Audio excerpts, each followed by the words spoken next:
আজকে যে একটা মুসলমান মারা যায় আমাদের দেশে, সেই মুসলমান এমনকি সে যদি গোলাম আজমের মতো যুদ্ধাপরাধীও হয়, তারও জানাজা হয়েছে এবং সেই জানাজায় শত শত বা হাজারো মানুষ গেছে। মোহাম্মদ হচ্ছে সেই দুর্ভাগা নবী যে নবীর জানাজাও নসিব হয়নি, জামাতবদ্ধ জানাজাও নসিব হয়নি। কিন্তু মানে মোহাম্মদের সাহাবীরা ক্ষমতা নিয়ে এত কারাকারিতে ব্যস্ত ছিল যে তারা নবীর জানাজা পর্যন্ত জামাতবদ্ধভাবে পড়তে পারেনি। সেই হিসেবে এক হিসেবে বলা যায় মোহাম্মদের জানাজা হয়নি। বঙ্গবন্ধু শেখ মুজিবুর রহমান, যিনি এই বাংলাদেশ স্বাধীন করার জন্য মহানায়ক, স্বাধীনতার সূর্য সন্তান, সেই ব্যক্তির সাথে কি করা হয়েছে দেখতেই পাচ্ছেন। এই বাঙালি, সেই অকৃতজ্ঞ বাঙালি যারা পাকিস্তানের কাছ থেকে নির্যাতিত নিপীড়িত হওয়ার পরেও সেই পাকিস্তানকে আপন মনে করে, এবং বাংলাদেশের অন্যান্য জাতিগোষ্ঠী যারা রয়েছেন, বিশেষ করে ভূমিপুত্র ভূমিকন্যা, বৌদ্ধরা রয়েছেন, হিন্দুরা রয়েছেন, তাদের উপরে নির্যাতন চালায়। বাদ যায় না পাহাড়ি আদিবাসীদের উপরে, তাদেরকে বাংলা বলতে হবে, বাঙালি বানানোর চেষ্টা, তাদের চেহারা নিয়ে কটূক্তি, নানান ধরনের বৈষম্য, তাদেরকে সন্ত্রাসী আখ্যা দিয়ে, এগুলো তো নতুন নয়। তো এই চেষ্টাটি চলছে এই অকৃতজ্ঞ বাঙালিদের কাছ থেকে এটা সম্ভব। প্রিয় বন্ধুগণ, আপনাদেরকে অনুরোধ করব ভিডিওটি শেয়ার করবেন। আমরা চলুন এই নুরাল পাগলা নামের পরিচিত যিনি, তার ভিডিওটি দেখি।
আপনারা দেখছেন নুরাল পাগলের কবরকে একেবারে মাশাআল্লাহ করে দেওয়া হইতেছে, জয় বাংলা করে দেওয়া হইতেছে। শুনলেন, মাশাআল্লাহ করে দেওয়া হচ্ছে, জয় বাংলা করে দেওয়া হচ্ছে। এই জয় বাংলা কার? সেই জয় বাংলা করে দেয়, বুঝতে পারছেন, সেই ল্যাংটা সুলেমান খ্যাত পিনাকি ভট্টাচার্য, যে মবস্টার, সারা বাংলাদেশে মব তৈরি করে, তার অনুসারীরাই কিন্তু এখানে গিয়ে এই ধরনের উন্মাদনা দেখাচ্ছে। মুফতি মাসুদ ভাই যুক্ত হচ্ছেন, আবার হারিয়ে যাচ্ছেন। আমরা তার এই টেকনিক্যাল ত্রুটি বিচ্যুতি উপেক্ষা করে তিনি অবশ্যই আমাদের সাথে থাকতে পারবেন বলে আশা করি। তো এই নুরাল পাগলের কবরও কিন্তু বলা হচ্ছে জয় বাংলা করে দেওয়া হচ্ছে, এবং বলা হচ্ছিল এটা মাটি থেকে 3 ফুট উঁচু করে নাকি কিছু করা হয়েছে। অথচ দেখুন, এটা এই যে তৌহিদি জনতা, তাদের পা দেখতে পাচ্ছেন, এখানে কিছু কিছু পা ওপরে, আবার নিচে তারা কিন্তু মাটির, আমরা দেখতে পাচ্ছি সমতল থেকে অনেক গভীরে। আপনারাও এটি স্পষ্ট হবেন।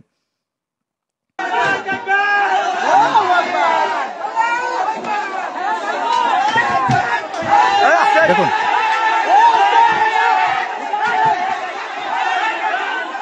একটা মানুষের কফিনের উপরে দাঁড়িয়ে তারা নৃত্য করছে। এই সেই তৌহিদি জনতা।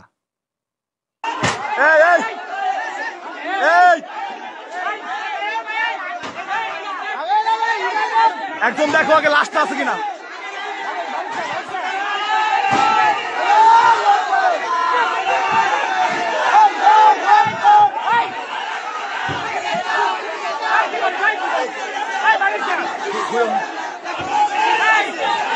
খুলছে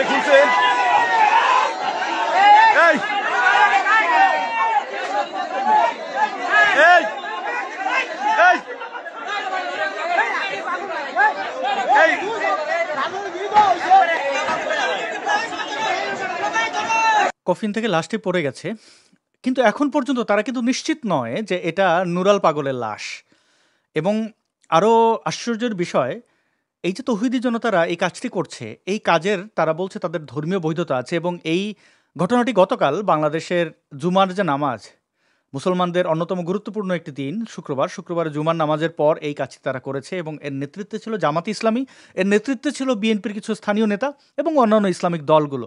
শুধুমাত্র আওয়ামী লীগ অনুপস্থিত, আওয়ামী লীগ থাকলে হয়তো তারাও যোগ দিত। অতীতে আমরা তাদের সাম্প্রদায়িক আচরণ দেখেছি। প্রিয় দর্শক, মুফতি মাসুদ ভাইকে আমি যুক্ত করছি, কিন্তু যতবারই যুক্ত করছি কোনো অজ্ঞাত কারণে তিনি বের হয়ে যাচ্ছেন, হয় তাকে দেখা যাচ্ছে না অথবা শব্দ শোনা যাচ্ছে না। এটা কি নুরাল পাগল কিনা দেখা লাগবে আগে। এই এই ছোট ভাই, এই এটা শিওর হও আগে নুরাল পাগল কিনা। শুনলেন, আগে শিওর হও এটা নুরাল পাগল কিনা। একজন মানুষের লাশ কবর থেকে তুলে ফেলছে, তার লাশের উপরে নৃত্য করলো, উলঙ্গ নৃত্য, তারপরে এখন তারা শিওর হতে চাইছে। তাহলে যদি এটা নুরাল পাগল না হয়ে, ধরে নিলাম নুরাল পাগল খুব খারাপ, ধরে নিলাম ইসলামে এই জিনিসটা করতে বলে, অর্থাৎ কোনো একজন ব্যক্তির বিরুদ্ধে যদি ধর্মীয় অনুভূতিতে আঘাত বা কোনো ধরনের একটা অভিযোগ ওঠে তাহলে তার লাশ এভাবে পারানো যাবে, এই বৈধতা ধরেন ইসলামে আছে। তাহলে তোমরা তো নিশ্চিত নও, তাহলে নৃত্য করলে কার লাশের উপরে? মানে লাশের মিল আছে কিনা দেখো আগে। এরা মব হলো কিন্তু ভালো মব, বলছে যে চেহারার মিল আছে কিনা। এই এই চেহারা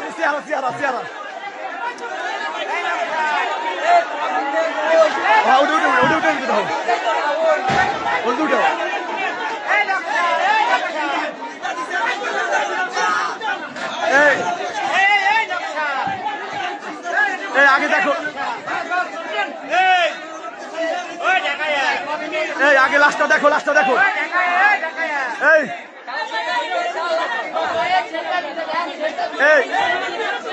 এই হযরত, এই বড় ভাই, এই লাশটা উপরে উঠান, ভিতরে ঢুকে দেন।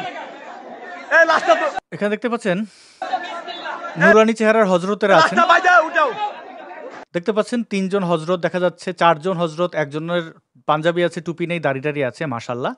তো তারা লাশটি আগে নিশ্চিত হবেন, কিন্তু এই লাশটি দেখতে পাচ্ছেন দমড়ে মুচড়ে আছে। একজন বলছেন যে ভালো লাগছে না দেখতে। শ্যামলী ঘোষ, আপনি যদি বাংলাদেশে থেকে থাকেন তাহলে ভালো তো আপনার লাগছেই না, ভালো আমারও লাগছে না, কিন্তু এই ভালো না লাগলে আপনাকে দেখতে হবে। যদি দেখতে না পারেন তাহলে আপনার লাশের সাথে এটা হবে, এই জন্য আপনি প্রস্তুতি নিয়ে থাকুন। এই যে ভালো লাগছে না দেখতে, দেখবো না, চোখ বন্ধ করে রাখলাম, আপনি অন্ধ হলে প্রলয় বন্ধ হবে না, প্রস্তুত থাকুন। নামো,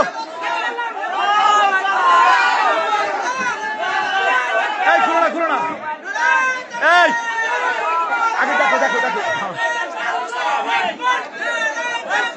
আল্লাহু আকবার।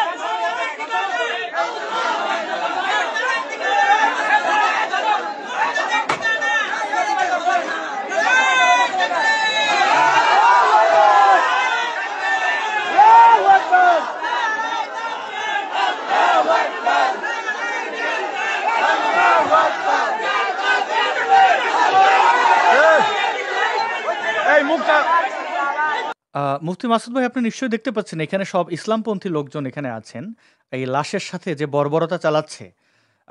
আপনি কি দেখতে পাচ্ছেন? আমাকে শুনতে পাচ্ছেন মাসুদ ভাই? আপনাকে আমরা শুনতে পাচ্ছি না। আপনি আমি শুনতে পাচ্ছি, এখন শোনা যাচ্ছে? হ্যাঁ জি, আপনাকে পরিষ্কার শুনতে পাচ্ছি। এই সেটিংসেই রাখেন, হ্যাঁ এই সেটআপে রাখেন, তাহলে আপনাকে ভালো শুনতে পাচ্ছি। জি জি, হ্যাঁ আচ্ছা, তাহলে আমরা একটু ভিডিওটা দেখি মাসুদ ভাই। হ্যাঁ এই আগে, এই ভাই, ছোট ভাই, এই লাশটা দেখো, মুখটা দেখো, মুখটাকে দেখো, ও আসলে ও কিনা।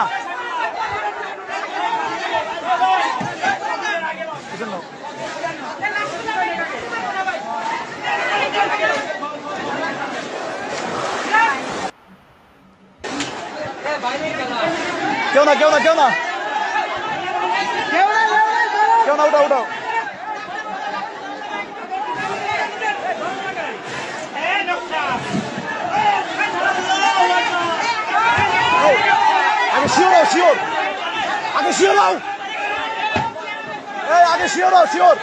আগে শিওর হতে বলছি। মানবিক মব,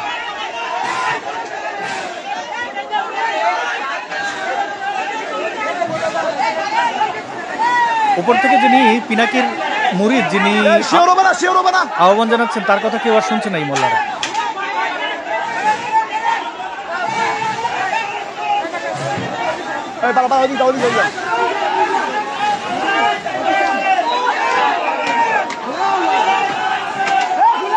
বাচ্চা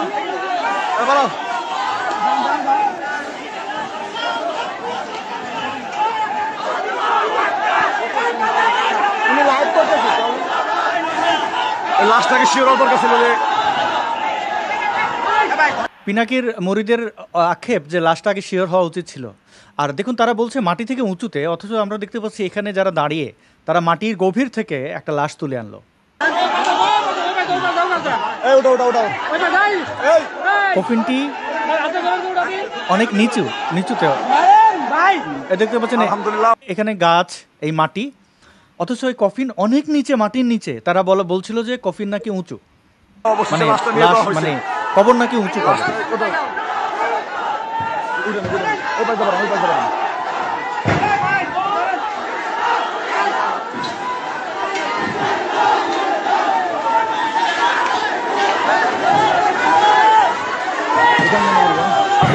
তুমি বাড়ি মারো, শুনলে না?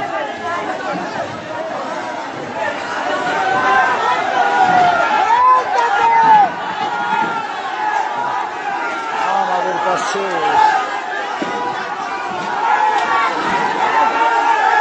মোবাইলটা ধরো, দেখুন মোবাইলটা ধরো।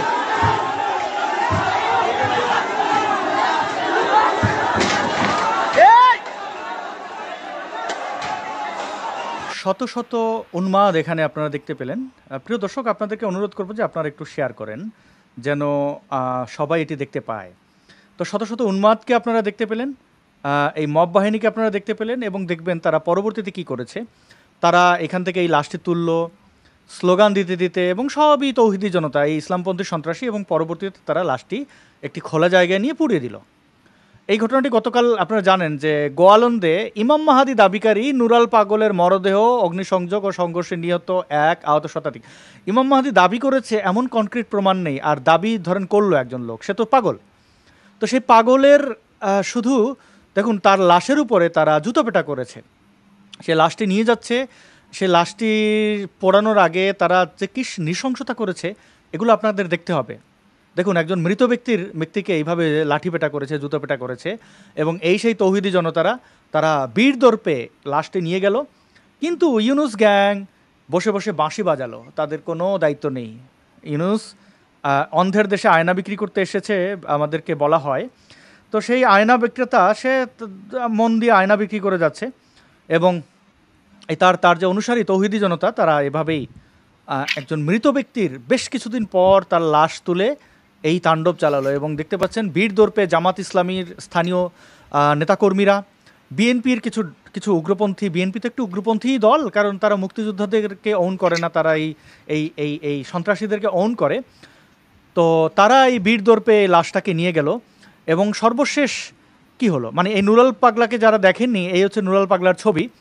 তিনি ধ্যান করেন, তিনি তার মতো করে থাকেন, এটা তার স্বাধীনতা। একজন বাংলাদেশের নাগরিক হিসাবে সংবিধান তাকে এই স্বাধীনতা দেয়, তিনি তার মতো করে থাকবেন, তিনি তার মতো করে বসবাস করবেন। এখন আমাদের দেশে তো এই সাংবিধানিক অধিকার বলে যে বিষয়টা আছে সেটা তো আর কেউ দেয় না, সেটার মান্যতা তো আর কেউ দেয় না। এই ছবিটি দেখতে পাচ্ছেন 1974 থেকে 75-এ ঢাকার বহুল আলোচিত নুরাল পাগলা, যাকে 70-এর দশকের মাঝে মধ্যেই হাইকোর্টের মাজারের দিকে দেখা যেত। দুলক আহমেদের ছবি, এটি বাংলাদেশের দুষ্প্রাপ্য ছবি সমগ্র পেজ থেকে নেওয়া হয়েছে। তিনি এইভাবে শিকল টিকল গলায় টলায় বেঁধে, এখন একজন ব্যক্তি পাগল হবেন কি না তার তো সেই স্বাধীনতা আছে।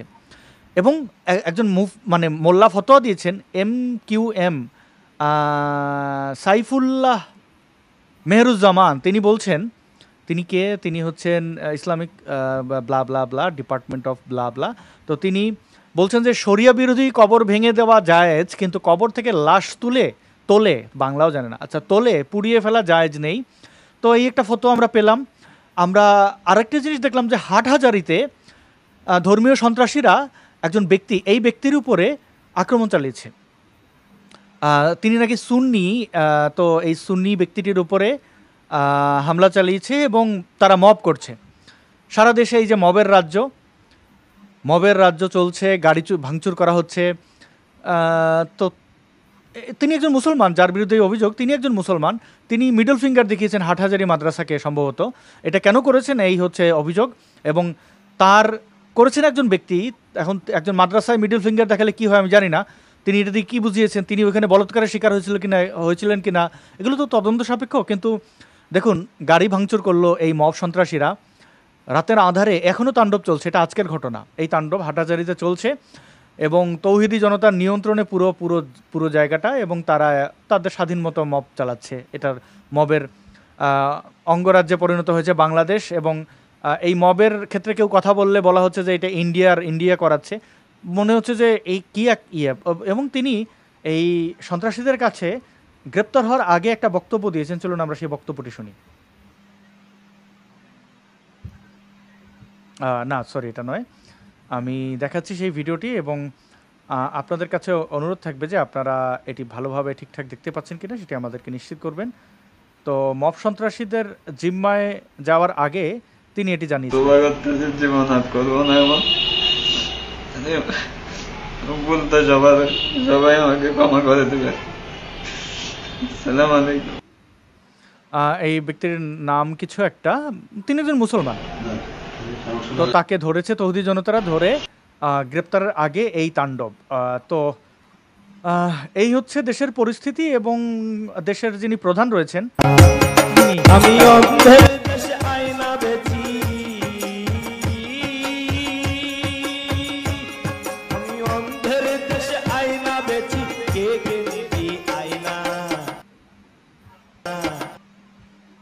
এখন এটি আর্টিফিশিয়াল ইন্টেলিজেন্স দিয়ে বানানো অন্য একটি গান, যিনি মূল শিল্পী তার মুখের মধ্যে ইউনুসকে বসিয়ে এটি তৈরি করা হয়েছে। আমি অন্ধের দেশে আয়না বেচি, আমি অন্ধের দেশে আয়না বেচি, কে কিনবি আয়না। প্রিয় মুফতি মাসুদ, আপনার কাছে দুটো প্রশ্ন। মানে আপনি তো সার্বিক জিনিস দেখলেন, এই নুরাল পাগলের বিষয়টি যদি একটু আপনি প্রথমে আনেন। বলা হচ্ছিল নুরাল পাগল হচ্ছেন তিনি নিজেকে ইমাম মাহাদি দাবি করেছেন, এবং তিনি কাবার আদলে তার যে কবরটি সেটি বানানো হয়েছে। এটা হচ্ছে ইসলামিক সন্ত্রাসীদের দুটো অভিযোগের মূল অভিযোগ। এবার আবার অপরদিকে আমরা দেখতে পাই, যদি স্ক্রিনটা একটু বড় করি, দেখতে পাচ্ছেন যে আচ্ছা, এই যে বাংলাদেশের এই বাঙ্গুদের ধর্মীয় অনুভূতি, কাবার আদলে কেউ একজন কবর বানিয়েছে, এটা অভিযোগ করা হয়েছে, ব্যাস তার কবর থেকে তাকে তুলে এনে তার সাথে যে নৃশংসতা করা হয়েছে আমরা দেখলাম। কিন্তু তাদের যেখানে এই ইসলামিক সন্ত্রাসীদের কেবলা, সেই আরবে, সৌদি আরবের রিয়াদে কাবার মতো স্থাপনা তৈরির পরিকল্পনা সৌদি সরকারের পরিকল্পনা, শুধু এটা বাস্তবায়নের পথে। এটা 2023 সালের নিউজ।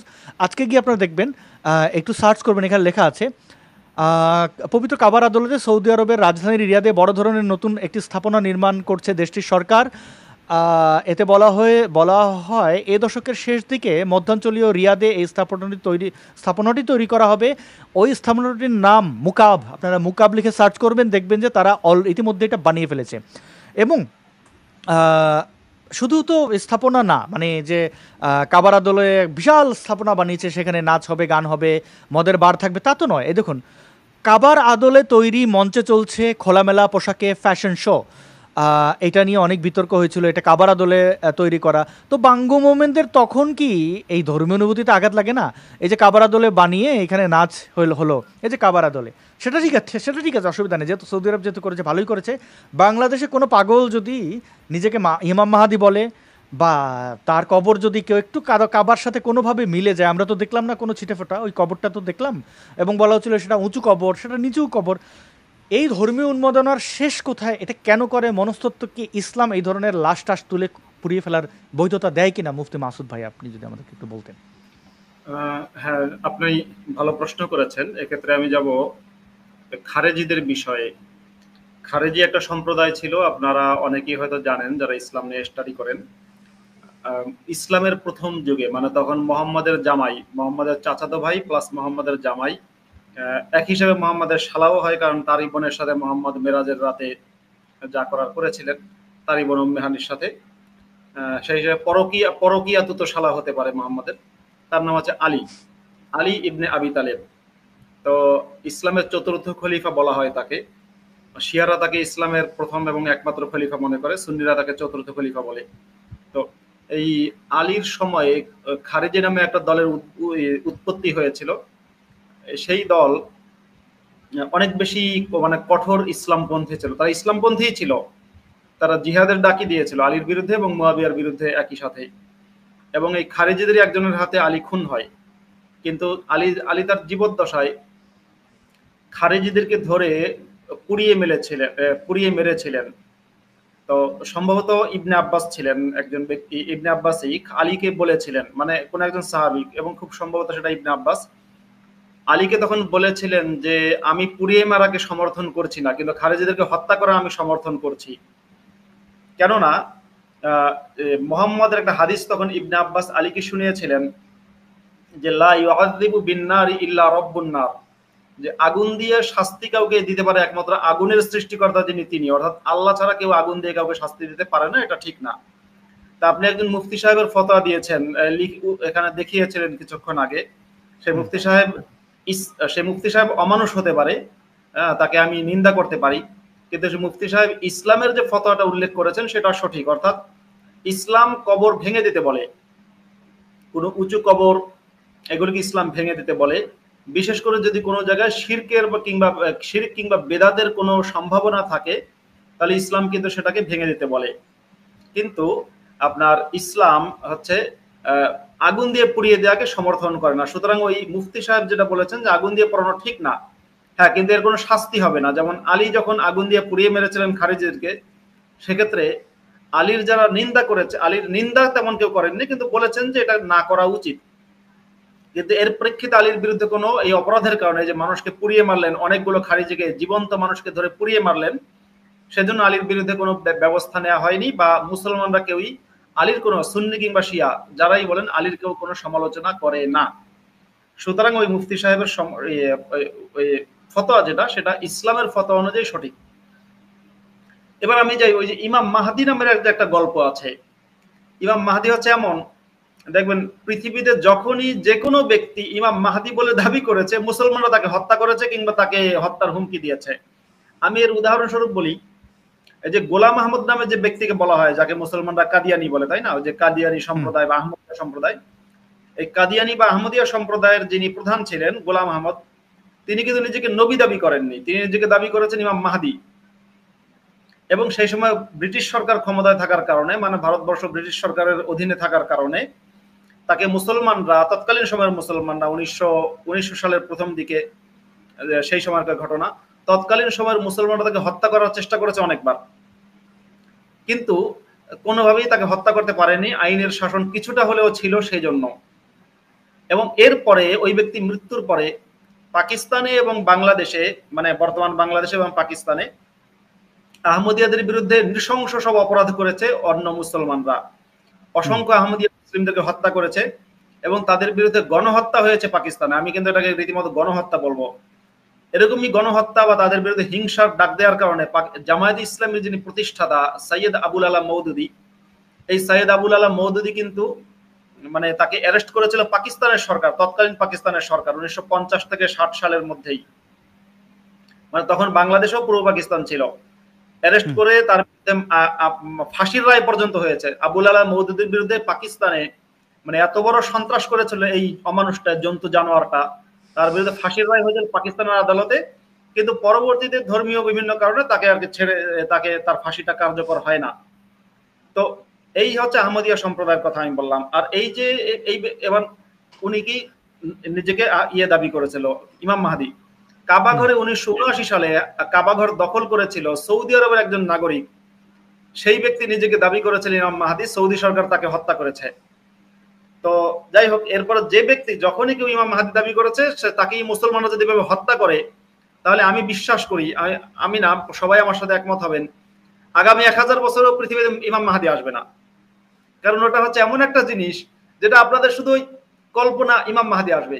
1000 কেন, 1 লক্ষ বছর, কথার কথা 1 লক্ষ বছর যদি ইসলাম টিকে থাকে, 1 লক্ষ বছরও যদি আপনি ইমাম মাহদি আসলেই তাকে মুসলমানরা যদি হত্যা করে, তাহলে ইমাম মাহদির আর এখন তো অনেকে বলে এই যে বেঞ্জামিন নেতানিয়াহু, ইসরায়েলের প্রধানমন্ত্রী, তাকে অনেকে বলেন ইমাম মাহদি, কারণ তিনি অপ্রতিরোধ্য।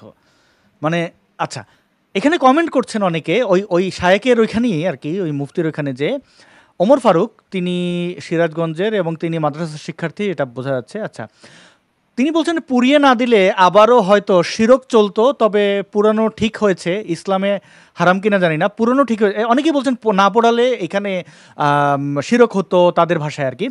তো এই যে না পোড়ালে আচ্ছা, এটা আপনি হতো, এটা কি আপনি ওনাদের একটা আল্লাহ জানতেন না, নবী জানতেন না যে পুড়িয়ে দিতে হবে, তো এ- সেই বিধান দিল না এখানে কেন? একটা প্রথম যে কমেন্টটা, ওখানে একটা আরবি কি যেন দেওয়া আছে, ওটা একটু আমি দেখতে চাই। ওটা কি জি, একটু বড় উনি ওই করবেন? ওনার সপক্ষে বলেছেন যে পোড়ানো যাবে না। হ্যাঁ, এটা একটু আমি দেখি, কারণ এখানে কি লেখা আছে এটা আমি প্রথম দেখতে পাচ্ছি। বাবু তাহরিম তাযীবি বিন নারি ফি কুল্লি হায়াওয়ানিন হাত্তা নামলাতি ওয়া নাহওয়িহা। আচ্ছা, এটা হচ্ছে ইমাম ইবনে বাজ, মানে সৌদি আরবের যে গ্র্যান্ড মুফতি ছিলেন হুম, ইবনে বাজের ফতোয়া। সেটা হচ্ছে কোন কোন প্রাণীকেই কি বলে আগুন দিয়ে পুড়িয়ে শাস্তি দেওয়া যাবে না, এমনকি পিঁপড়াকেও আগুন দিয়ে পুড়িয়ে শাস্তি দেওয়া যাবে না, সেরকম একটা বিবরণ। তো সেক্ষেত্রে বলা হচ্ছে আবু হুরায়রা থেকে বর্ণিত হাদিস, বাগাথানা রাসূলুল্লাহ সাল্লাল্লাহু আলাইহি ওয়াসাল্লাম ফি বাগাথিন ফাকাল ইন ওয়াজাদতুম ফুলান ওয়া ফুলানান লিরাজুলাইনি মিন কুরাইশিন সাম্মাহুমা ফাআহরিকুহুমা বিন নারি ثم قال الرسول صلى الله عليه وسلم حين أردنا الخروج إني كنت أمرتكم أن تحرقوا فلانا وفلانا وإن النار لا يعذب بها إلا الله فإن وجدتموها فاقتلوها فإن وجدتموهما فاقتلوهما। আচ্ছা, আর স্ক্রল করা দরকার নেই, এখানে থাকেন। যার অর্থ হচ্ছে আবু হুরায়রা থেকে বর্ণিত, আরেকটু উপরে যাবেন, আমি যেটা একটু পড়লাম সেটাই আমি, হ্যাঁ। আচ্ছা, আবু হুরায়রা থেকে বর্ণিত, মোহাম্মদ একটা দলকে কোনো একটা জায়গায় যুদ্ধে পাঠাচ্ছিলেন। সেখানে মোহাম্মদ বললেন, তোমরা যদি অমুককে এবং অমুককে পাও সেখানে, মানে কুরাইশের, দাঁড়ানো, ওই যে এই যে প্লাস মাইনাস চিহ্নটা ডিস্টার্ব দিচ্ছে, ওকে এখানে থাকা, তোমরা কুরাইশের অমুক অমুক ব্যক্তিকে যদি পাও, দুজনের নাম বলেছে মোহাম্মদ, তাহলে সেই দুজনকে তোমরা আগুন দিয়ে পুড়িয়ে ফেলো। এরপরে আবু হুরায়রা বলছেন, যখন আমরা বের হওয়ার জন্য পুরো প্রস্তুতি নিয়ে মানে জাস্ট বেরোচ্ছি, সে সময় রাসূল বললেন, মানে মোহাম্মদ বললেন যে আমি তোমাদেরকে নির্দেশ দিয়েছিলাম যে অমুককে অমুককে আগুন দিয়ে পুড়িয়ে ফেলতে, মানে জ্যান্ত আগুন দিয়ে পুড়িয়ে ফেলতে মোহাম্মদ নির্দেশ দিয়েছিল। তো তারপর মোহাম্মদ বলেন, এই নির্দেশ আমি দিয়েছিলাম, কিন্তু আগুন দিয়ে শাস্তি দিতে পারে একমাত্র আগুনের আল্লাহ ছাড়া কেউ আগুন দিয়ে শাস্তি দিতে পারে না। সুতরাং তোমরা যদি ওই দুজনকে পাও তাহলে তাদেরকে হত্যা করো। এটা বুখারী থেকে বর্ণিত হাদিস। মানে মুহাম্মদ বুঝিয়েছে গলা কেটে হত্যা করো, কিন্তু আগুন দিয়ে পোড়াইও না। এই হচ্ছে হাদিস। এই হাদিসের প্রেক্ষিতে এই যে কি সাইফুল্লাহ মেহরুজ্জামান যে ব্যক্তি, উনি এই ফতোয়াটা দিয়েছেন যে আগুন দিয়ে পোড়ানো ঠিক না। তো হুম, এখন এখানে কথা আছে যে আগুন দিয়ে পোড়ানো ঠিক না, কিন্তু ইসলামী শরিয়া অনুযায়ী দাঁড়ান, এটা দেখি, ইন্না রাসূলুল্লাহ সাল্লাল্লাহু আলাইহি ওয়াসাল্লাম আমারাহু আলা সারিয়াতিন ওয়া ক্বালা ইন ওয়াজাতুম ফুলান। আচ্ছা, ওই হাদিসটাই আর কি এখানেও বর্ণিত হয়েছে, এটাও সহিহ হাদিস। এটা হচ্ছে আবু দাউদ, আহমদ, আবু ইয়ালা, সেখান থেকে বর্ণিত হাদিস। যাই হোক, মানে বুখারীর হাদিস যেহেতু আবু দাউদেও আছে, এটা সহিহ হাদিস যে আগুন দিয়ে পোড়ানো জায়েজ নেই। এবার আপনি একটা কথা বলেছেন আসাদ ভাই, সেটা হচ্ছে ইউনুসের কথা তুলেছেন এখানে। হুম। আপনার মনে পড়ে কিনা, ইউনুস যখন বাংলাদেশে ফিরলেন প্যারিস থেকে, মানে ঠিক যেরকম ভাবে ইমাম খোমেনি প্যারিস থেকে বাংলাদেশ না, ইরানে ফিরেছিল, সেইভাবেই ইউনুসও কিন্তু প্যারিস থেকে ফিরলেন খোমেনি স্টাইলে। খোমেনি স্টাইলে ফেরার পরে তিনি তার প্রথম যে ভাষণ দিয়েছিলেন, সেই ভাষণে বলেছিলেন যে আমাকে যখন আপনারা দায়িত্ব দিয়েছেন, আমি আমার কথা তাহলে শুনতে হবে, যদি আপনারা আমার কথা না শোনেন তাহলে আমি চলে যাব। এখন আমার প্রশ্ন হচ্ছে, ইউনুস কিন্তু এখনো যাননি, তার মানে তাহলে কি ইউনুসের কথা লোকজন শুনছে? এখানে কেউ কেউ বলছে ইউনুস হচ্ছে অথর্ব শাসক, ইউনুস হচ্ছে ব্যর্থ শাসক। আমি কিন্তু এটা বলছি না, আমি বরং বলছি ইউনুস যে মিশন নিয়ে বাংলাদেশে এসেছেন এবং যে মিশন নিয়ে তিনি কাজ করছেন, সাকসেস। এক্ষেত্রে ইউনুস এই যে বলছেন যে আমার কথা না শুনলে আমি চলে যাব, ইউনুস যাচ্ছে না কেন? ইউনুস যাচ্ছে না এই জন্য যে ইউনুসের কথা জনগণ শুনছে। এই যে পুড়িয়ে দিল, যারা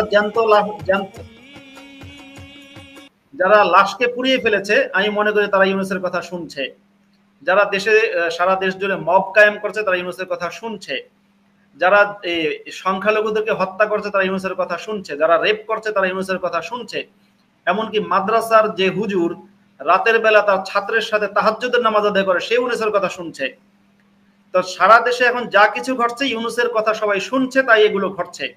এই জন্য ইউনুস ক্ষমতা ত্যাগ করছে না, কারণ ইউনুসের নিজের মুখের কথাই যে আপনারা আমার কথা না শুনলে আমি চলে যাব। তাহলে হিসাব কি দাঁড়ায়? ইউনুস যাচ্ছে না, তার মানে দেশের জনগণ ইউনুসের কথা শুনছে।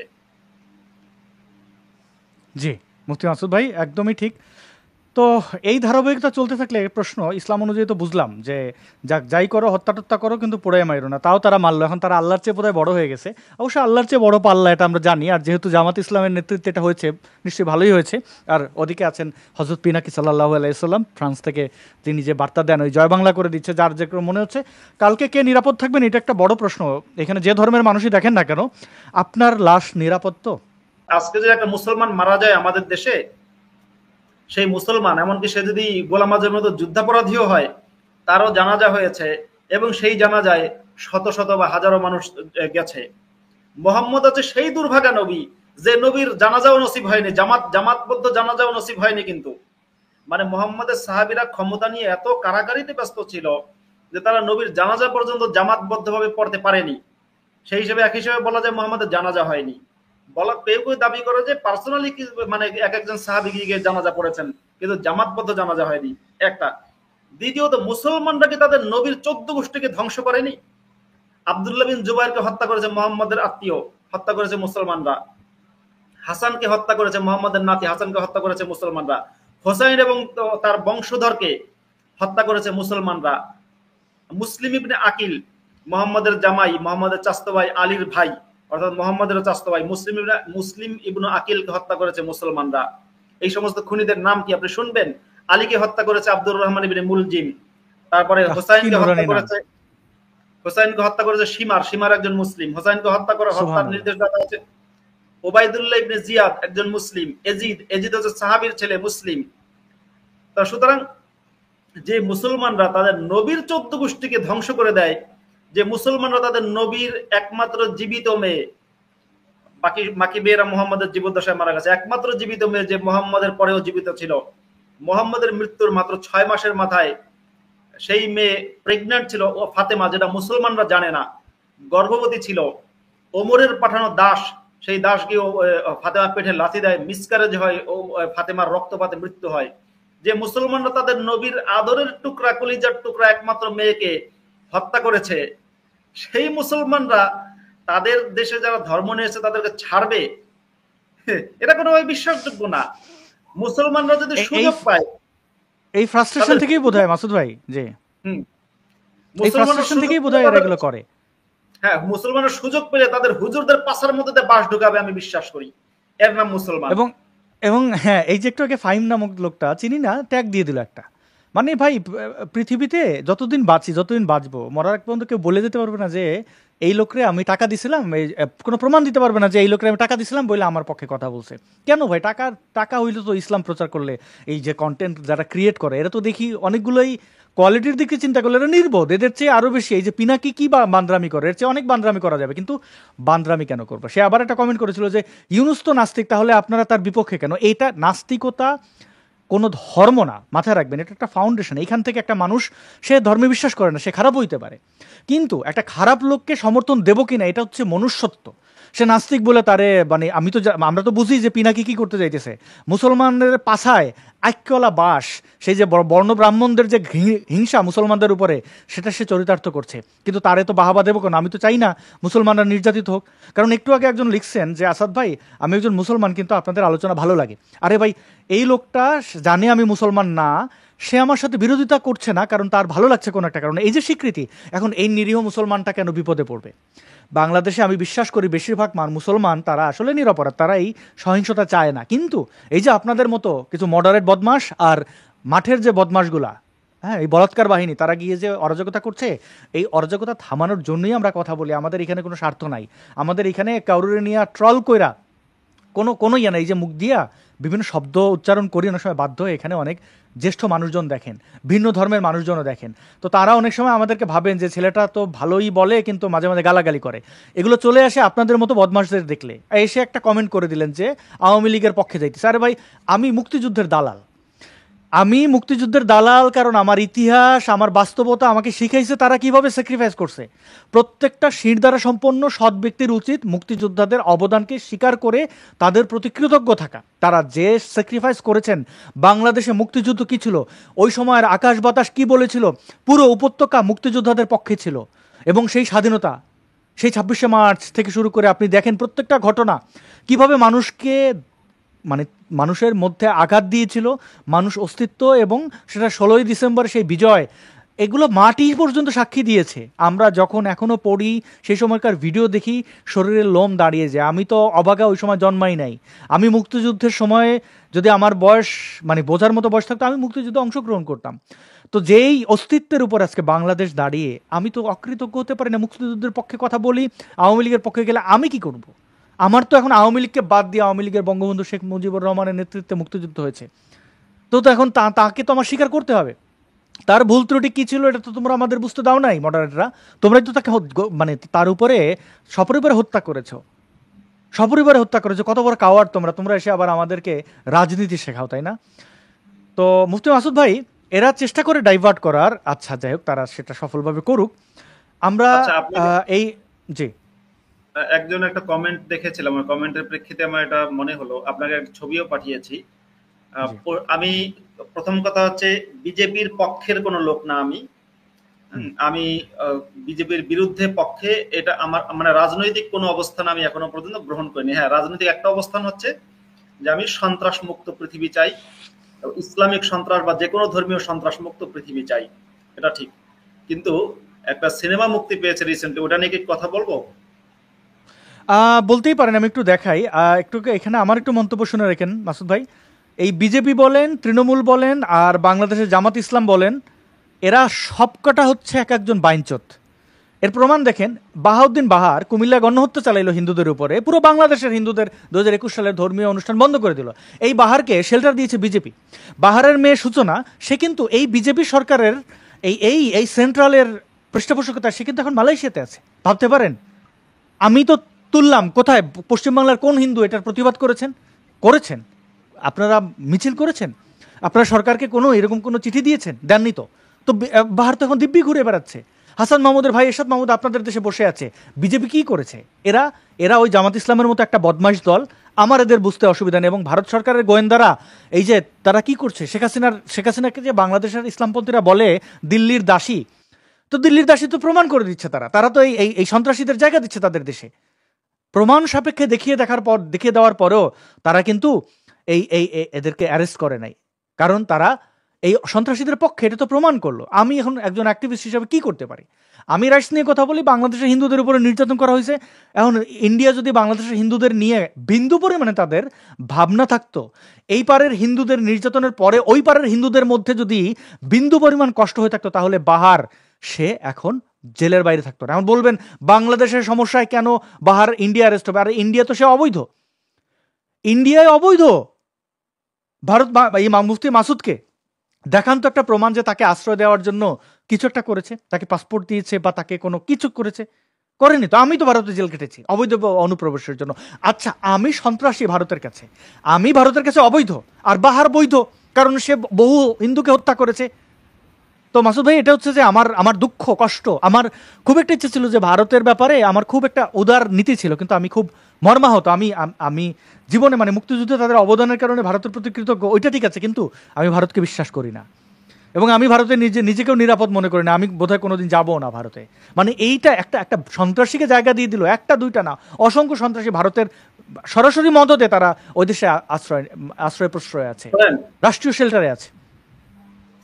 ভারত তো সেই দেশ যে দেশের মধ্যে মানে এই যে আফগানিস্তানের তালেবানের কথা বললেন না, তালেবান তো একটা ব্রাঞ্চ। তালেবানের হেডকোয়ার্টার হচ্ছে ভারতের দেওবন্দ মাদ্রাসা। কারণ তালেবান, যেটা ভারতীয়রা বেশিরভাগ জানে না, আজকে ভারতীয়রা আমার কথাটা মন দিয়ে শুনুন, পৃথিবীতে কয়েক রকমের ইসলাম আছে। এর মধ্যে একটা হচ্ছে হানাফি মাযহাবের ইসলাম, একটা হচ্ছে সালাফি ইসলাম, একটা হচ্ছে শিয়া ইসলাম। তা হানাফি মাযহাবের ইসলামের হেডকোয়ার্টার হচ্ছে সৌদি আরব, আর শিয়া ইসলামের হেডকোয়ার্টার হচ্ছে ইরান। আর হানাফি মাযহাবের ইসলামের হেডকোয়ার্টার হচ্ছে ভারতের দেওবন্দ মাদ্রাসা। আর ভারতের দেওবন্দ মাদ্রাসাকে যদি আপনি একটা ধরেন যে একটা শক্তিশালী অর্গানাইজেশন, অবশ্যই এটা শক্তিশালী অর্গানাইজেশন, সেই অর্গানাইজেশনের একটা ব্রাঞ্চ হচ্ছে আফগানিস্তান রাষ্ট্র এবং তালেবান। অর্থাৎ আফগানিস্তানের তালেবান হচ্ছে ভারতের দেওবন্দের অনুসারী, দেওবন্দের হুজুরদের ফতোয়া তত্ত্বাবধান পৃষ্ঠপোষকতায় চলে ভারতকে। সুতরাং আপনি যেমন ভারতকে বিশ্বাস করেন, আমিও বিশ্বাস করি না। ভারতের হিন্দুদের মধ্যে মুসলিম বিদ্বেষ এবং ইসলাম প্রেম সমানভাবে বেড়েছে। নোয়াম চমস্কি একবার বলেছিলেন যে ভারতে মুসলিম বিদ্বেষ বেড়েছে, আমি এটার সাথে 100% একমত। কিন্তু যে ব্যক্তি মুসলিম বিদ্বেষী সে চরমপন্থী ইসলামিস্ট। অর্থাৎ ধরুন যে জি আপনি ভারতের কোন একজন হিন্দু আপনাকে বলবে, এই তুমি মুসলমান, তোমার সাথে আমার চলাফেরা করা যাবে না, কথার কথা বললো, ওই ব্যক্তির কাছে আপনি জিজ্ঞাসা করেন ইসলাম কি, বলবে শান্তির ধর্ম। মোহাম্মদ কি বল, হযরত মুহাম্মদের পথে বুড়ি কাটা দিত, উনি সেই কাটা সরিয়ে দিতেন। এরা এত বড় অমানুষ, মানে বাংলাদেশের আহমদুল্লাহ হুজুরের এদেরকে ইসলামের দাওয়াত দেওয়া লাগবে না। ভারতের এই চীনপন্থীদের দাওয়াতে ভারতের হিন্দুরা, সবাই না কিন্তু অনেক বিশাল সংখ্যক হিন্দুরা অলরেডি ইসলামপন্থী। নয়তো আমি বলছি যে বেঙ্গল ফাইলস, জি এবার ধরেন সেই বেঙ্গল ফাইলস সিনেমার যে পরিচালক বিবেক অগ্নিহোত্রী, এই ব্যক্তি আমি ধরলাম সে বিজেপি করে, আমি জানি না, ধরেও যদি সে বিজেপি করে, কিন্তু একটা সিনেমা সেটা হতে পারে সেটা বিজেপির পক্ষে যায় কিংবা তৃণমূলের পক্ষে যায়, কিন্তু আমরা বাক আপনি স্বাধীনতার সিনেমাটা কথা বলি। দেখেছেন? আমি দেখিনি দি আচ্ছা বেঙ্গল আমি ফাইলস। একটু বলি মাসুদ ভাই, এখানে একটা ব্যাপার আছে। আমি এই জিনিসটা আমাকে ভারত চোখে আঙুল দিয়ে দেখিয়ে দিয়েছে, এই জন্য ভারতকে ধন্যবাদ। তাদের যে দ্বৈত চরিত্র কেরালা ফাইলস আমি দেখেছিলাম, এবং ওইখানে সুস্পষ্ট কিছু প্রোপাগান্ডা ছিল যেটা বিজেপির পক্ষে যায়, কিন্তু আসলে ইসলামের ইসলামের লাভ করে দিয়েছে, ফ্যানাটিসিজম ইসলামের সেটার উপকার করে দিয়েছে। এখন বেঙ্গল ফাইলস কি করবে আমি জানি না। আর এই যে দেখেন কিছু লোক এসে বলছে যে আপনারা বালের আলোচনা না করে ইসলামের প্রশ্ন, উনি আমাদের কমান্ড করছেন, আমি আপনার খাই না পড়ি, ভালো না লাগলে চলে যাবেন। হ্যাঁ, তো আপনি তো আমাকে বলতে, আমি সত্য কথা বলবোই। এই যে ইসলামিক এই যে বদমাশগুলো এইখানে এসে কমেন্ট করে, কিছুদিন আগে কিন্তু আমাকে এরা ভারতের এই বিজেপির দালাল টালাল বলে গালি দিয়েছে। বাইরে এখনো বলি, বিজেপির কাছ থেকে একটা সিঙ্গেল পয়সা তো দূরের কথা, কোনো সাহায্য আমি নিই নাই, কারণ এরা ফ্যানাটিক জামাত ইসলামের মতো। এটা প্রমাণ কি? এই যে বাহার, এই যে এরশাদ মাহমুদ কলকাতায় বসে আছে, শুভেন্দু অধিকারী একটা কথা বলতে শুনেছেন? বাংলাদেশে পেঁয়াজ দেবো না, ওরা না খেয়ে মরে যাবে, হিন্দু খাতরে মে হে, হাম দেখ লেঙ্গে হাম ऐसा। কই বাহার তো তোদের ঘরের মধ্যে বসে আছে, রাজারহাট থানায় অ্যারেস্ট হইলো, কই শুভেন্দু অধিকারী একটা কথা বলেছে? না, কেন্দ্রের নির্দেশ আছে, যেহেতু ওরা আমাদের দালাল আওয়ামী লীগার ছিল, তো ওরা আমাদের ইয়েতে আছে, আমরা ওদের বাপ, ওরা আমাদের দাসী ছিল, ওদের ব্যাপারে কোনো কথা বলা যাবে না। তো বিজেপি তো এটা দেখিয়ে দিল যে তারা গাদ্দার। বাংলাদেশের হিন্দুদের নির্যাতন হলে কিছু যায় আসে না, কিন্তু আমি বাংলাদেশের নাগরিক, এই দেশের হিন্দু আমার জনগণ, তাদের অধিকারের জন্য পুরো জীবন বলে যাব। এবং বাংলাদেশের হিন্দুদের একটা কথা বলে রাখি, পৃথিবীতে বিপদে পড়লে ইন্ডিয়া যাবেন না, অন্য কোনো দেশে যাবেন, কারণ ইন্ডিয়া গেলে আপনি ওখানে জেলে থাকবেন। প্রচুর হিন্দু অবৈধ অনুপ্রবেশের কারণে জেলে আছেন। এখন যদিও তার একটা দিয়েছে সিএ এর, যে হিন্দু হলেই, বৌদ্ধ হলেই, খ্রিস্টান হলেই আপনি নাগরিকত্বের জন্য অ্যাপ্লাই করতে পারবেন, কিন্তু এটা অত সহজ না মামা, অনেক জটিল। তো রাষ্ট্র ভারতের নাগরিকের উপর আমার কৃতজ্ঞতা আছে, কিন্তু এই যে বিজেপি টাইপের এই যে ডানপন্থী দলগুলো, এরা একটা বদমাস, এরা আবার বলবে মমতা ব্যানার্জি খারাপ। আরে বেটাতে এটা তো বৃষ্ঠার এক পিটার ওপিট, তুমি যা মমতাও তা। তো এই যে বিজেপির কথা বলেন না, আমি বিজেপি বলেন বা তৃণমূল বলেন, এদের মধ্যে মুসলিম বিদ্বেষ প্রচন্ড। তৃণমূলের মধ্যেও কিন্তু মুসলিম বিদ্বেষ। আপনি দেখবেন এই যে তৃণমূলের যে সমস্ত নেতারা সারাদিন ধর্মনিরপেক্ষতার নামে ইসলামের চর্চা করে, কল্যাণ ব্যানার্জির মতো, এই সমস্ত তৃণমূলের নেতারা, এরা কেউই কিন্তু তাদের মেয়ের সাথে কোনো মুসলমান বিয়ে হোক এটা মেনে নেবে না। কোনো মুসলমানকে তারা ঘরেও জায়গা দেবে না, কোনো মুসলমানকে ঘর ভাড়াও দেবে না, মুসলমানকে তাদের পাড়া মহল্লায় স্থান দেবে না। কিন্তু আবার আইএসদের ডেকে আনবে। আর ওই দেশের জনগণগুলো এত বড় একটা বর্গীয়, এই দেখেন কমেন্ট করেছে, আসাদ ভাই ব্যাপারটা আপনাকে ভারতের বড় নিউজ চ্যানেলে বলতে হবে, তখন সরকার হয়েছে। কাকে কি বোঝান? আমি কি ঘাস খাই? আমি কি বড়? আপনার কাছে বড় সংবাদপত্রের কি আমার বন্ধু বান্ধব নাই? তাদেরকে আমি পাঠাইনি? তারা বলেছে সরি, এটা দিল্লির আছে, এটা কি করা যাবে না। আমাকে শেখান অ্যাক্টিভিজম কিভাবে করতে হবে। নিজের দেশের আপনি একজন কাওয়ার্ড নাগরিক, আপনি কি করেছেন? আপনি এই যে কমেন্টটা করলেন, আপনি কি করেছেন? কোন বড় নিউজকে বলেছেন? কোথায় একটা প্ল্যাকার্ড নিয়ে দাঁড়াননি, তাহলে আপনি কাওয়ার্ড হিন্দু। আপনি এখানে এসে আমাকে শেখাবেন না যে কি করতে হবে। এখানে যুক্ত হয়েছে গরু রায়হান, আপনার মতো একটা বেয়াদব অসভ্যকে এখানে যুক্ত হয়ে প্রশ্ন করার সুযোগ দেওয়া হবে না, কারণ আপনি প্রশ্ন করেন কিন্তু তারপরে পালিয়ে যান, ভাগেন এখান থেকে। তো মাসুদ ভাই, আমরা একটু আনি ওই যে আপনি যেটা বলছিলেন, ভারত অবশ্যই 14 টুকরা হবে, এর মূল দায়ী হচ্ছে তারা ইসলামিক সন্ত্রাসবাদকে তারা প্রশ্রয় দিচ্ছে। বাংলাদেশটাকে, এই যে বাংলাদেশ ইসলামিক সন্ত্রাসীদের হাতে তুলে দিয়েছে এই বিজেপি, তাদের পররাষ্ট্রনীতির ব্যর্থতার কারণে আজকে ওই পালে দুই একটা পিনাকিকে, ওইসব পিনাকি দিয়ে হবে নাকি? তো যাই হোক, ওদের ভাবে পালুক। তারপরে ভাই আপনার একটা কথা বলি শোনেন, আমরা যদি দেখি যে পিনাকি ভট্টাচার্যকে ইসলামিক সন্ত্রাসবাদের কারণে, ইসলামিক সন্ত্রাসের কারণে বা জামাতের পক্ষে যাওয়ার কারণে যে পিনাকিকে বাংলাদেশের তৎকালীন হাসিনা সরকার বাংলাদেশে তার বিরুদ্ধে অভিযান চালিয়েছিল বা তাকে ধরার চেষ্টা করেছিল, সেই সময় পিনাকিকে আশ্রয় দিয়েছে কোন দেশ? পিনাকি তাৎক্ষণিক বর্ডার পার হয়ে ভারতে ঢুকলো, তাৎক্ষণিক পাসপোর্ট পেয়ে থাইল্যান্ড গেল, শিবির ভৌমিক সুবীর ভৌমিক, বিবিসি বাংলার সাবেক একজন সাংবাদিক এবং পিনাকির খুব ক্লোজ এবং রয়ের সাথে কানেক্টেড বলে মানুষ আর কি। তাহলে ঘটনা হচ্ছে কেন যারা পিনাকির মতো সন্ত্রাসীকে ভারতে ঢুকতে সাহায্য করেছে, ভারত থেকে পালিয়ে যেতে সাহায্য করেছে, কেন তাদেরকে ধরছে না? তার মানে কি ভারত রাষ্ট্র কি সরাসরি ইসলামিক সন্ত্রাসবাদীদের মদদ দিচ্ছে? এটা কিন্তু আমার প্রশ্ন। তাদের কেন ধরা হচ্ছে না? এখনো পর্যন্ত ভারতে যে সমস্ত ইসলামিক সন্ত্রাসবাদীরা যারা ইসলামিক সন্ত্রাসের পক্ষে কাজ করছে তাদের বিরুদ্ধে ভারত কিন্তু কোন রকম ব্যবস্থা নিচ্ছে না। এটা ভারতের ব্যর্থতা হতে পারে, বা ইসলামিক সন্ত্রাস এবং চীনপন্থীরা এখানে এক ধরনের আপোষে মানে একে অপরের সাথে মানে ইন্টারকোর্সে লিপ্ত রয়েছে। মানে চীনপন্থী এবং ইসলামিক সন্ত্রাসীরা শুধু ভারতে না, বাংলাদেশেও এরা একে অপরের সাথে বেশ মানে এই জন্য আমরা বলি বামাতি, একে অপরের সাথে মানে ইন্টারকোর্সের কারণে, যেমন আপনার টাইগার এবং লায়নের ইন্টারকোর্সের মাধ্যমে নাকি একটা নতুন প্রাণীর উদ্ভব হয়েছে, তার নাম হচ্ছে লাইগার। তারপর হচ্ছে টমেটো এবং হচ্ছে মানে পটেটো এবং টমেটো এর মিলনে নাকি হয়েছে পমেটো। সেরকম ভাবে জামাত এবং বাম এর সংমিশ্রণে, মানে সব বাম আমি বলছি না, চীনপন্থী বাম, এদের সংমিশ্রণে নতুন একটা প্রজাতির উদ্ভব হয়েছে, সেটা ভারতে এবং বাংলাদেশে এদেরকে বলা হয় বামাতি। এই বামাতিদের বিরুদ্ধে ভারত কিন্তু শক্তিশালী কোনো ব্যবস্থা নিতে পারেনি এবং নিতে পারছেও না। কারণ কোনো একটা কারণে ভারতবর্ষের মানে ভারতের যে বুদ্ধিবৃত্তিক চর্চা, এটা মানে ইসলাম কর্তৃক হাইজ্যাক হয়ে গেছে ব্রিটিশদের সময় থেকেই। এখনো সেটা ইসলাম কর্তৃক হাইজ্যাকড অবস্থায় আছে, যে কারণে ভারতের বুদ্ধিজীবীদেরকে আমার ভারতের বুদ্ধিজীবীদের লেখা পড়লে মনে হয় মাঝে মাঝে মক্কার ইমাম সাহেবের লেখা পড়ছি কিংবা জাকির নায়কের লেখা পড়ছি। আমি বাংলাদেশে থাকতেও তখন ভারতের বুদ্ধিজীবীদের অনুবাদ করা লেখা পড়তাম বাংলাদেশের পত্রিকায়, তখন মনে হতো যে আমার মাদ্রাসার হুজুরদের কথা আর এদের কথার মধ্যে তেমন কোনো পার্থক্য নেই, উভয় শ্রেণী মানে 3 নাম্বার বাচ্চা। এই দেখেন একজন নারী, তিনি বলছেন যে শুভেন্দুকে আমি পার্সোনালি হোয়াটসঅ্যাপে নক দিয়েছিলাম, বিষয়টি জানিয়েছিলাম, বাহারের বিষয়টি, কিন্তু সে দেখেও রিপ্লাই করেনি। বুঝতে পারছেন তাদের এই বাহার। এখন আমার তো সন্দেহ হয় কুমিল্লার ঘটনাটি কি ঘটিয়েছিল, আই ডোন্ট নো, কিন্তু মানে ঘটানোর মাস্টার মাইন্ড যে কিনা এই ঘটনা ধামাচাপা দেওয়ার জন্য তার কর্মীদের হত্যা করিয়েছে ক্রস ফায়ারে, তার ডান হাত সেই কাউন্সিলর সোহেল, তাকে হত্যা করিয়েছে সন্ত্রাসীদের দিয়ে, ভাড়া করা সন্ত্রাসী আধুনিক অস্ত্র দিয়ে, যেটা এই বাহারের মেয়ের জামাই সূচনাকে দিয়ে করেছে। তারপরে যখন ওই কাউন্সিলরের ইনভলভমেন্ট, ইকবাল যেহেতু ধরা পড়লো, কাউন্সিলর ধরা পড়ে যাচ্ছে, কাউন্সিলরকে হত্যা করলো, সেই যারা হত্যা করেছিল তাদেরকে আবার মানে গোয়েন্দা দিয়ে হত্যা করেছে।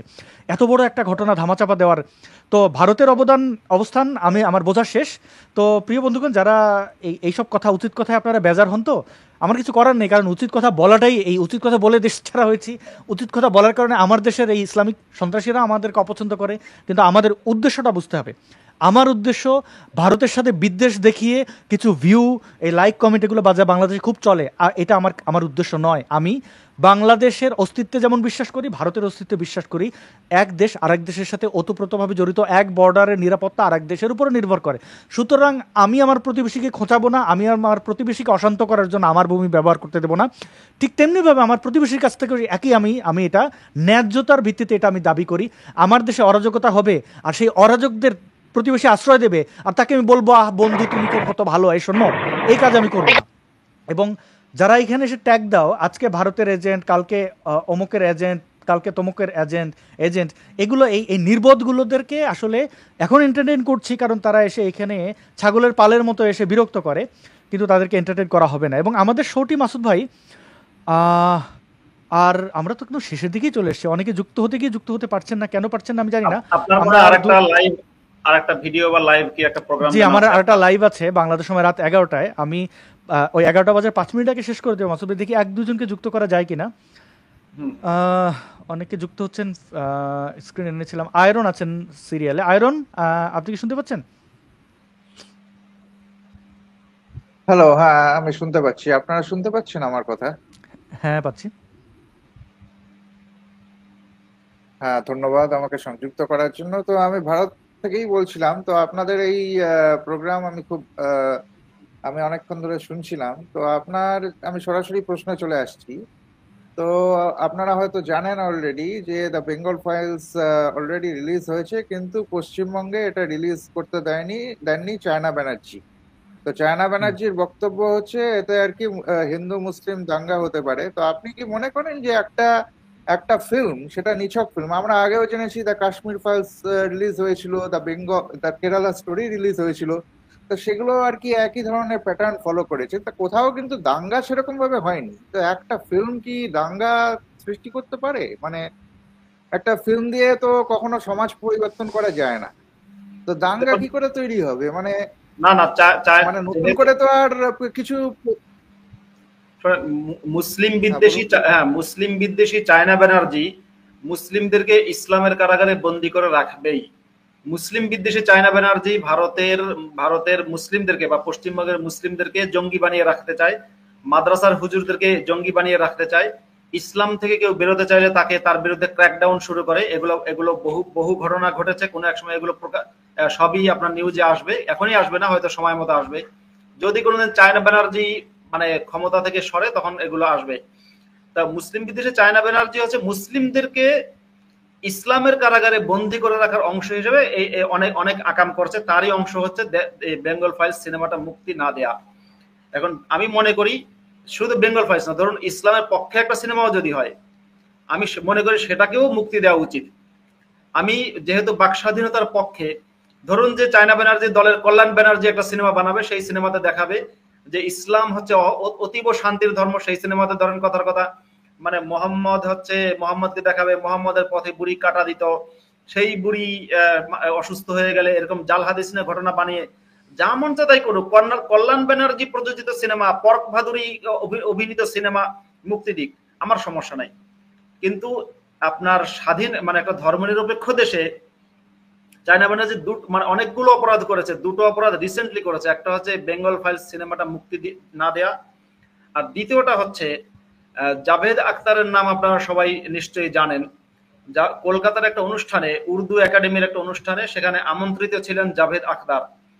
এবার সেটা কিন্তু সরকারি একটা অনুষ্ঠান, সরকার মানে পশ্চিমবঙ্গ সরকারের, সামহাউ কোনো না কোনোভাবে তাকে আমন্ত্রণ জানানো হয়েছে। ইসলামিক সন্ত্রাসীরা হুমকি দেওয়ার পরে জাভেদ আখতারকে কলকাতায় মানে পশ্চিমবঙ্গে ঢুকতে দেওয়া হয়নি।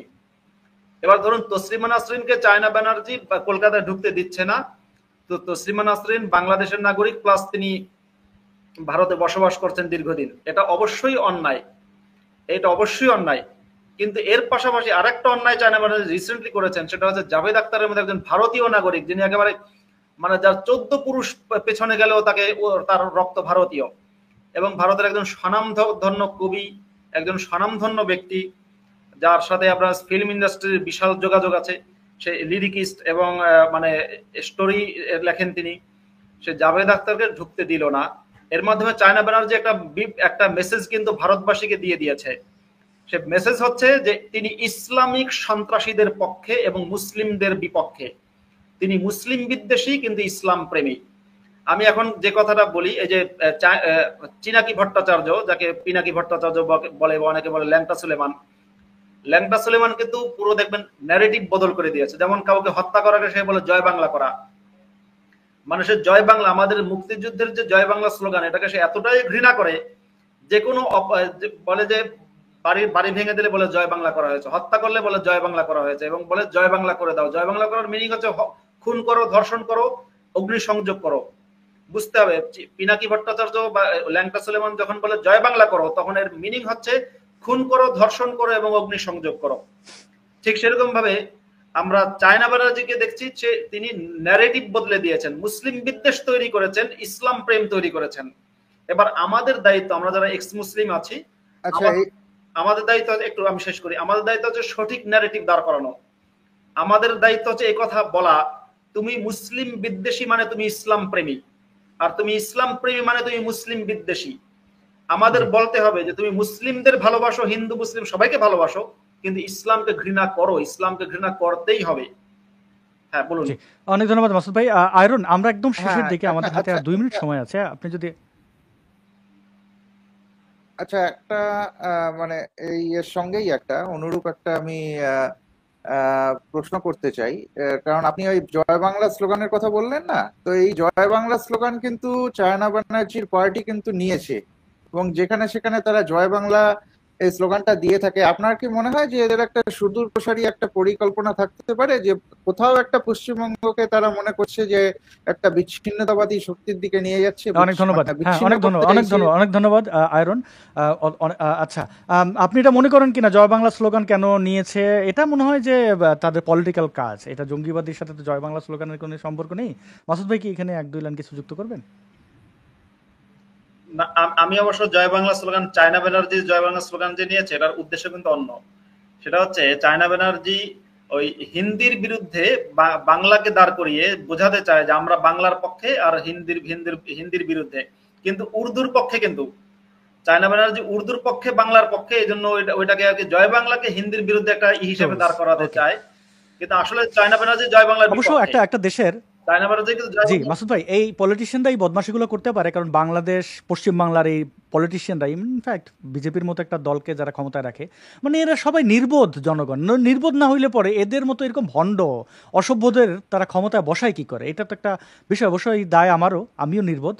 তো কি আর করা মাসুদ ভাই, আমরা একদম শেষের দিকে, তাহলে আমরা শেষ করছি। প্রিয় দর্শক, আপনারা যারা যুক্ত হয়েছিলেন তাদেরকে সময় দিতে পারছি না। সামনে এই যে আপনারা দেখলেন মাসুদ ভাই শুরুতে টেকনিক্যাল যে প্রবলেমটা, এটা সলভ করার চেষ্টা আমরা করছি। তো সেটা আশা করি হয়ে যাবে, আপনারা পাশে থাকলেই হবে। সবাই ভালো থাকবেন। মুফতি মাসুদ ভাই, আপনি যদি এক দুই লাইনে কিছু দর্শকদের উদ্দেশ্যে বলে আজকের শোটি শেষ করতে।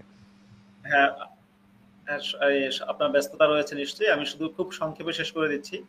আপনারা যারা আমাদের লাইভটা দেখছেন শেয়ার করে দেবেন। আর আগামীকাল আমি একটা ঘোষণা দিচ্ছি, আগামীকাল আমার সাথে একটা লাইভ আছে রায়হান জুয়েলের। আপনারা রায়হান তিতা জুয়েল টিভি। নামে আইডি সার্চ করবেন।